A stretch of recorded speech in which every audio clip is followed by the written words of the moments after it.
वार्तांकन रोखठोक बातमी। ऊस दरासाठी स्वाभिमानी शेतकरी संघटनेनं जिल्ह्यात सुरू केलेल्या आंदोलनाच्या पार्श्वभूमीवर जिल्हाधिकारी कुमार आशीर्वाद यांनी साखर कारखानदारांची बैठक घेतली। त्यात केंद्र शासनाच्या FRP नुसार दर देणे बंधनकारक असून त्यांना दर जाहीर करण्याचे आदेश दिल्यानंतर जिल्ह्यातील 34 पैकी 22 कारखान्यांनी ऊस दर जाहीर केला आहे।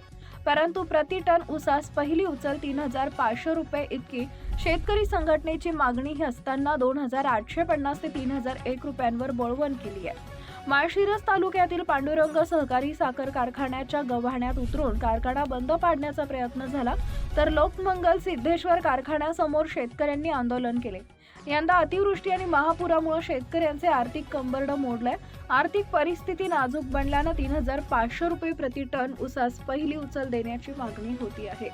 गेल्या महिन्याभरापासून शेतकरी संघटना आक्रमक झाल्यात, त्यामुळे कायदा व सुव्यवस्थेचा प्रश्न निर्माण होऊ नये यासाठी जिल्हाधिकारी आशीर्वाद यांनी बैठक घेतली। जिल्हा महसूल प्रशासनातील महसूल उपजिल्हाधिकारी संतोष देशमुख यांनी दररोज साखर कारखानदारांची ऊस दराबाबत आढावा घेत आहेत। उर्वरित साखर कारखाने येत्या 2 दिवसात जाहीर करण्याचे निर्देश प्रशासनाला दिले आहेत। महाराष्ट्रातील महत्त्वाच्या आणि ताज्या बातम्या पाहण्यासाठी आमच्या जय हो न्यूज चॅनलला सबस्क्राईब करा आणि बेल आयकॉन प्रेस करा।